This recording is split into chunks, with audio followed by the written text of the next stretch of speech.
കേരളത്തിൽ ആരുടെ ശബ്ദമായിട്ടാണ് വെള്ളാപ്പള്ളി മാറുന്നത് എന്ന് കഴിഞ്ഞ കുറച്ച് ദിവസങ്ങളായി അല്ലെങ്കിൽ കുറച്ച് മാസങ്ങളായി നമ്മൾ ചർച്ച ചെയ്തുകൊണ്ടിരിക്കുന്ന ഒരു കാര്യമാണ്. ആരുടെ ഭാഷയിലാണ് ഇദ്ദേഹം സംസാരിച്ചുകൊണ്ടിരിക്കുന്നത്? നമുക്ക് സംശയമില്ല, സംഘപരിവാറിന്റെ ഭാഷയിലാണ് ഇദ്ദേഹം സംസാരിച്ചുകൊണ്ടിരിക്കുന്നത്.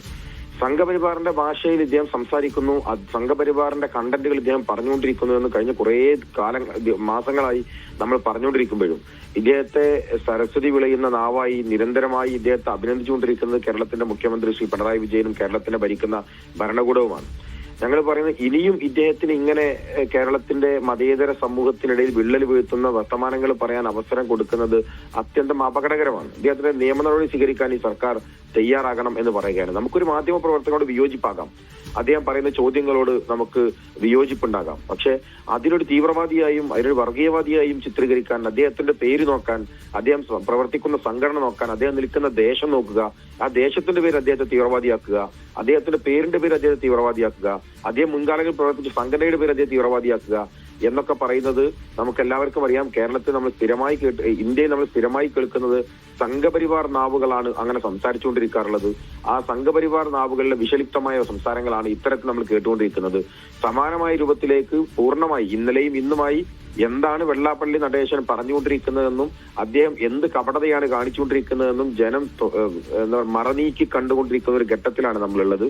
ഇനിയെങ്കിലും കേരളത്തിന്റെ ഭരിച്ചുകൊണ്ടിരിക്കുന്ന സർക്കാർ അദ്ദേഹത്തിനെതിരെ ഒരു നിയമ നടപടി എടുക്കാൻ തയ്യാറാകണം എന്ന്. അതാണ് ശ്രീനിവാസ് അദ്ദേഹം പറഞ്ഞത്. ഞാൻ ഒരിക്കൽ കൂടി ആവർത്തിക്കാം. അദ്ദേഹം ഇങ്ങനെയാണ് പറഞ്ഞത്, ഈ ഒരു ക്രമത്തിലാണ് പറഞ്ഞത്.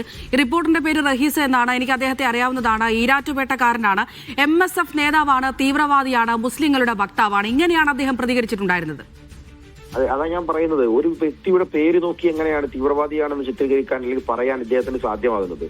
എങ്ങനെയാണ് സംഘടനയുടെ പേര് നോക്കി ഇദ്ദേഹം അങ്ങനെ പറയുക? എന്തിന്റെ അടിസ്ഥാനത്തിൽ, എന്ത് ഡാറ്റയുടെ ഇദ്ദേഹം ഒരു വസ്തുതയില്ലാതെയാണ് സംസാരിച്ചുകൊണ്ടിരിക്കുന്നത് എന്നുള്ളത് ആ ഒരൊറ്റ ചോദ്യം ഇന്നലെ കഴിഞ്ഞ ദിവസം മാധ്യമപ്രവർത്തകൻ ചോദിച്ച ഒരൊറ്റ ചോദ്യത്തിന് മുമ്പിൽ കേരളം മൊത്തം കണ്ടതാണ്. നമുക്ക് എല്ലാവർക്കും അറിയാവുന്നതാണ്. ആളുടെ പേര് നോക്കി, ആളുടെ മതം നോക്കി, ആളുടെ നാട് നോക്കി ഇങ്ങനെ തീവ്രവാദിയായി പാറ്റന്റ് കൊടുക്കുന്ന രൂപത്തിലേക്ക് കേരളത്തിൽ ഒരു സാമുദായിക നേതാവ് മാറുന്നു എന്ന് പറഞ്ഞാൽ അദ്ദേഹത്തെ പിടിച്ചു കെട്ടേണ്ട ഉത്തരവാദിത്തം ഭരണകൂടത്തിനുണ്ട്. അത് ഭരണകൂടം നിർവഹിക്കണം എന്നാണ് ഞങ്ങൾ പറയുന്നത്. കേരളത്തിൽ ഇത്രയേറെ കേരളത്തിന്റെ മതേതര ഫാബ്രിക്കിനെ തകർക്കുന്ന ഇത്രയേറെ വിഷലിപ്തമായ രൂപത്തിലേക്ക് ഒരാൾ പരസ്യമായി സംസാരിച്ചു പോകുമ്പോഴും അത് കണ്ടില്ലെന്നടിച്ച് എങ്ങനെയാണ് ഈ ഗവൺമെന്റ് മുന്നോട്ട് പോകാൻ വേണ്ടി കഴിയുക? നമുക്ക് എങ്ങനെ പോകാൻ വേണ്ടി കഴിയും? SNDP പോലത്തെ മഹത്തായ ഒരു പ്രസ്ഥാനത്തിന്റെ തലപ്പത്തിരിക്കുന്നു എന്നത് നമ്മളൊക്കെ ആദരിക്കപ്പെടുന്ന സംഘടനയാണ് SNDP എന്ന് പറയുന്നത്. പക്ഷെ അതിന്റെ ആ മഹത്തായ സംഘടനയുടെ തലപ്പത്തിരിക്കുന്നു എന്ന് പറയുന്നത് അദ്ദേഹത്തിന് ഏത് തരത്തിലുള്ള അധിക്ഷേപത്തിനും ആക്ഷേപത്തിനുള്ള ലൈസൻസായി അദ്ദേഹം കരുതാൻ പാടില്ല. അവിടെ ഒരു തിരുത്തലിന് സമയമായിട്ടുണ്ട്. ആ തിരുത്തലിന് സർക്കാർ തയ്യാറാകണം. ആ തിരുത്തലിന് സർക്കാർ തയ്യാറാകാതെ പോയാൽ കഴിഞ്ഞ കാലങ്ങളിലൊക്കെ സർക്കാരിനെ തിരിച്ചതുപോലെ ജനങ്ങൾ സർക്കാരിനെ തിരുത്താൻ തയ്യാറാകും എന്ന് സർക്കാർ തിരിച്ചറിയണം എന്നാണ് ഞങ്ങൾക്കത് പറയാനുള്ളത്.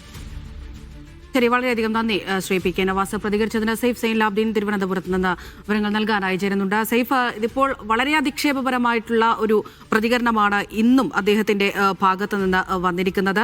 കൃത്യമായി പറയുകയാണെങ്കിൽ വിദ്വേഷം ചീറ്റുകയാണ് അദ്ദേഹം. അങ്ങനെ ഒരാളെയാണ് ഇപ്പോഴും പാർട്ടി ചേർത്ത് പിടിച്ചുകൊണ്ട് നിൽക്കുന്നത്. നേരത്തെ തന്നെ നമ്മൾ പറയുകയുണ്ടായി, തള്ളിപ്പറയാൻ എപ്പോഴും അദ്ദേഹം പാർട്ടിയോ പാർട്ടി സെക്രട്ടറിയോ മുഖ്യമന്ത്രിയോ ഒന്നും തന്നെ തയ്യാറാകുന്നില്ല. ഇപ്പോഴിതാ ഇങ്ങനെയൊരു അധിക്ഷേപം, മാധ്യമപ്രവർത്തകന് നേരെ ഇങ്ങനെയൊരു തീവ്രവാദി അധിക്ഷേപം വന്നിരിക്കുന്നു. എന്തുകൊണ്ട് എന്ന് ചോദിക്കുമ്പോൾ തനിക്ക് കൃത്യമായ അറിവ് ലഭിച്ചിട്ടുണ്ടോ എന്നൊക്കെയുള്ള കാര്യം പറയുന്നു. ചോദ്യം ചെയ്യുമ്പോൾ വീണ്ടും പ്രകോപിതനായി മാധ്യമപ്രവർത്തകരോട് തട്ടിക്കയറുന്നു, ദേഷ്യപ്പെടുന്നു. ഇതൊക്കെ എങ്ങനെയാണ് കാണേണ്ടത്?